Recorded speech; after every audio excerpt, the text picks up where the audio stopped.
Bonjour à tous, soyez les bienvenus sur Monaco Info. Quels sont les titres qui font l'actualité de ce début de semaine? Éléments de réponse dans le sommaire. Il sera question de hooliganisme pour débuter cette édition avec le colloque consacré au sujet organisé au Stade Louis II.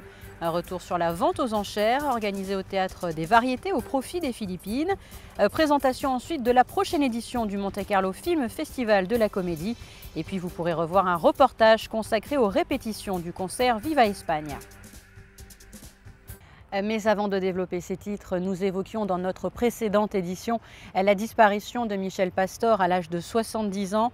Sachez que les obsèques religieuses auront lieu jeudi à 10h30 à l'église Saint-Charles.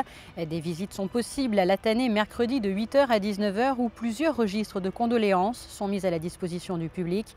Suite à cette disparition, les réactions ont bien sûr été nombreuses. Dans un communiqué, Son Altesse Sérénissime, le Prince Albert II, a tenu à exprimer sa vive émotion et a rendu hommage à la contribution active que Michel Pastor a prise à l'essor économique de la principauté, tout en saluant la mémoire de l'homme de cœur d'une grande générosité.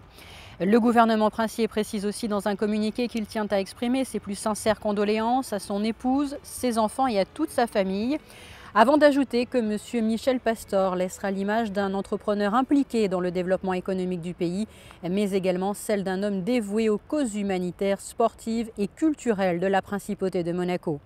Réaction également de la Chambre de développement économique qui souligne qu'avec Michel Pastor disparaît une personnalité qui aura marqué l'activité économique de son pays et l'histoire de la CDE qu'il dirigea dès 1999. Passons à présent au reste de l'actualité. Un colloque sur le hooliganisme est organisé au Stade Louis II en présence des acteurs de la sécurité du milieu du football. Un colloque de 2 jours pour permettre d'échanger sur ce sujet.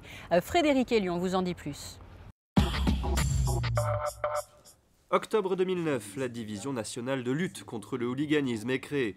Cette structure de coordination nationale a pour but de lutter efficacement contre les violences périsportives et le hooliganisme, notamment dans les stades de football. Chaque année, elle organise le colloque des correspondants hooliganisme dans une des villes qui possèdent un club en Ligue 1. Après Le Mans, Lille, Marseille et Reims, c'est donc l'AS Monaco qui a accueilli ce colloque au Stade Louis II mardi, en présence notamment du ministre d'État Michel Roger.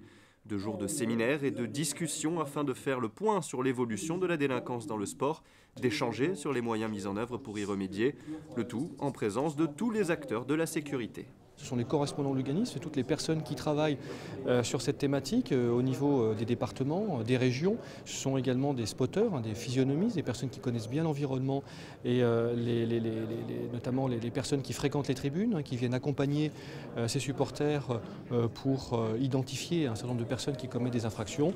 Et ce sont des personnes qui sont dans les stades et qui composent les sections d'intervention rapide. Ce sont des fonctionnaires de police qui sont qui travaillent avec les stadiers en appui pour les aider dans leur mission.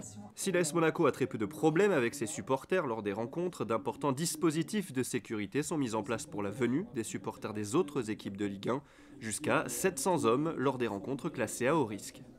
Nous avons des relations avec la Ligue de football professionnel, bien sûr, la Fédération française de football, avec la police nationale française, la gendarmerie nationale française.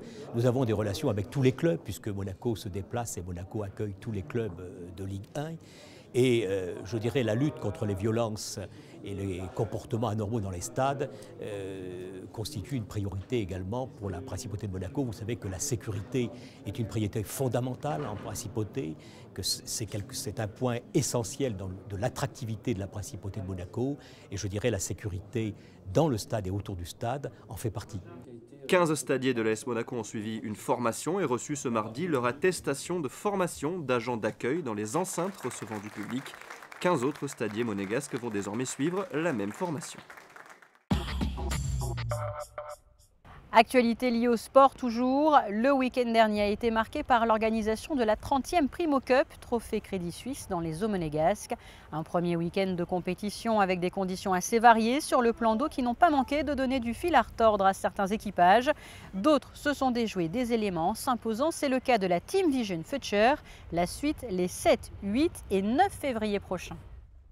Du sport à l'art. Nous vous avions parlé au mois de janvier de la première étape de cette opération avec 2 concerts au musée océanographique.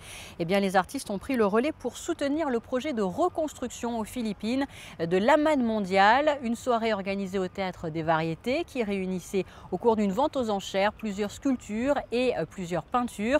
Une soirée suivie de très près par Alexandra Pani.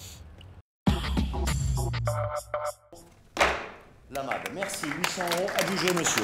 Après les concerts des solistes de Monte-Carlo et du contre-ténor Mathieu Perraigne, 48 artistes plasticiens ont apporté leur soutien aux familles sinistrées par le typhon Hainan qui a ravagé les Philippines en novembre dernier. Les sommes recueillies lors de cette vente aux enchères permettront le développement d'un projet de l'Amad mondial en partenariat avec la fondation Virlani. C'est une opération qui consiste en la reconstruction d'une école pour 850 enfants sur une île au nord de l'île de Negros, et aussi un programme intégré, c'est-à-dire c'est non seulement l'accès à l'éducation pour les enfants, mais on va travailler aussi au relogement des familles par la construction d'habitations, et puis aussi travailler avec la communauté de pêcheurs pour leur permettre justement de à nouveau avoir les moyens de vivre. La soirée s'est déroulée sous le haut patronage du prince Albert de Monaco. Lors de la vente aux enchères, les 48 lots présentés ont rapporté la somme de 25 000 €, équivalent à la construction de 4 salles de cours. Il y a des œuvres de différentes origines, de différentes factures, et donc d'œuvres qui ont été soit d'artistes cotés, soit d'artistes pas connus, mais qui ont fait une œuvre d'amour et de partage, c'est ce que je dirais ce soir, pour les Philippines. Et ça, je crois que ça a été assez formidable. Et j'ai dû arrêter d'accepter des œuvres parce qu'on n'arrivait plus à suivre ensuite. Donc on est à 48, on aurait pu faire beaucoup plus. C'est un artiste qui est coté. Il y a 3 ans, une vente aux enchères organisée dans les mêmes conditions avait contribué au succès du projet du collectif Monaco-Haïti afin de créer l'école Albert II, aujourd'hui en activité. Avis aux cinéphiles, le Monte-Carlo Film Festival de la comédie fait son retour en principauté pour une 11e édition. Et cette année, eh bien, ce sont les comédies européennes qui seront à l'honneur. Cyrielle Daguenot vous présente cet événement. Le Monte-Carlo Film Festival de la comédie déroulera son tapis du 18 au 22 février. Après 10 ans d'existence, ce festival prend de l'ampleur. Ezio Greggio, son président, sort le grand jeu pour cette édition en présentant une nouveauté. Cette année, c'est les grands résultats du box-office. Ça, c'est le thème principal, à différence des autres éditions qu'on a faites et où on montrait les petites productions surtout, les producteurs, les acteurs qui commençaient à entrer dans le monde du cinéma. Cette année, on veut montrer un grand panorama de ce que sont les box-office dans le monde. Et moi, je pense que ça, c'est un des arguments. Les 3 premiers jours du festival seront dédiés à la projection gratuite de comédies françaises, italiennes et espagnoles, ainsi qu'à des avant-premières russes. Le Théâtre des Variétés vous donne rendez-vous pour des séances à 11h, 15h et 20h. Une conférence sera également organisée pour les étudiants intéressés par le monde du cinéma. Ezio Greggio est ravi de cette initiative et pense déjà à la prochaine édition.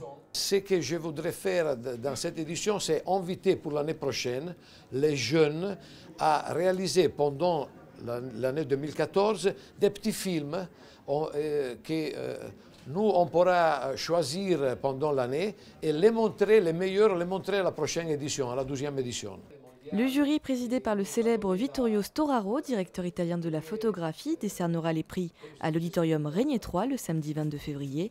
Une soirée de gala avec des invités de prestige conclura ce festival. Musique, le 7 janvier prochain sera organisée en principauté une grande soirée caritative à l'espace Léo Ferré. Une soirée au cours de laquelle se produiront sur scène le chanteur Anthony Molins et l'orchestre des Carabiniers du Prince. Je vous propose de voir ou de revoir un reportage que nous avions consacré il y a 3 semaines aux répétitions de cette soirée. Moins d'1 mois avant le concert, répétition intensive, non pas à l'espace Léo Ferré, mais au Grimaldi Forum pour les musiciens de l'orchestre des Carabiniers du Prince et Anthony Molins, le chanteur bien connu pour reprendre les titres phares de Manolo Escobar. Car oui, vous l'aurez compris, ce concert est placé sous le signe de la musique ibérique, comme l'indique d'ailleurs le titre de la soirée, Viva Espagne. C'est un répertoire que l'on appelle en Espagne un répertoire de coplas. Donc la copla était un ensemble de chansons à variation de couplets. C'est un peu compliqué, mais en fait pour essayer de simplifier, c'est du passo doble, hein, c'est du boléro. C'est des variantes de flamenco qu'on appelle samba. En fait, c'est la vraie chanson espagnole. On a plutôt tendance, lorsqu'on parle du répertoire espagnol, à penser gypsy, par exemple, avec ses grands rythmes endiablés de rumba. Il y en a, bien entendu, dans la chanson espagnole, mais là, on est vraiment, nous, dans le cœur profond de l'Espagne, qui part, si vous préférez, de l'Andalousie jusqu'aux frontières de Catalogne, Barcelone. Au cours de cette soirée, Antony Molins pourra compter sur l'appui des musiciens de l'Orchestre des Carabiniers du Prince qui répètent de manière intensive ces morceaux de musique espagnole, un registre nouveau pour eux. Il y a des heures supplémentaires de travail et surtout un état d'esprit. Il ne s'agit pas d'aborder un répertoire comme cela, comme diverses musiques. Il est évident que depuis que notre orchestre évolue dans son répertoire, il évolue dans cet esprit et justement ce travail a été mis en pratique, on va dire, pour ce répertoire particulier. Voilà, on s'est mis, on va dire, à l'heure espagnole. Et le major Christian Escafre, justement, dirigera l'orchestre au cours de cette soirée, même s'il a laissé son poste il y a quelques mois à son successeur, l'adjudant-chef Olivier Dréan, également présent le 7 février prochain. J'ai cédé ma place, mais on me fait l'honneur d'être là ce soir. Il est vrai que je suis un petit peu à l'origine de ce programme. J'ai œuvré dans tous les arrangements, dans toutes les orchestrations de ce programme. C'est quelque part le remerciement de cette soirée. Voilà. Je serai ce qu'on appelle le maître de cérémonie, l'MC. Donc j'essaierai d'expliquer au public un petit peu le pourquoi de la soirée. Et concrètement, je jouerai le premier morceau, afin de mettre un petit peu en bouche. Hein, on va préparer un petit peu les oreilles de l'auditoire. Et une fois que ce premier morceau sera interprété, j'inviterai notre chanteur, Tony, et puis le chef, le conducteur réel de ces morceaux, parce qu'il en a assuré l'orchestration. Hein, ce projet, vous vous en doutez bien, ne s'est pas fait en 15 jours. C'est un travail de pratiquement 18 mois de création.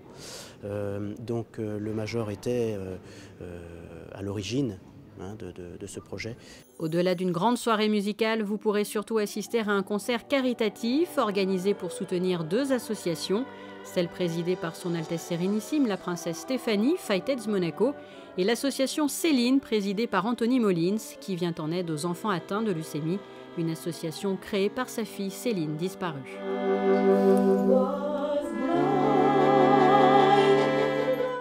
Après les faits d'actualité, je vous propose de découvrir les effets du ciel pour les jours à venir. Mercredi, persistance d'un temps médiocre, couvert durant la plus grande partie de la journée, température comprise entre 10 et 11 degrés. Jeudi, amélioration du temps avec de bons moments de soleil en perspective. Vendredi, le ciel sera gris avec de la pluie le matin et des températures proches des normales. Samedi, un ciel incertain et des nuages qui devront cacher le soleil en grande partie. Risque d'un peu de pluie dans l'après-midi, température comprise entre 9 et 13 degrés. Merci d'avoir suivi cette édition. Je vous laisse à présent avec la suite de vos programmes sur Monaco Info et les sorties cinéma de la semaine signées José Sacré. À très bientôt.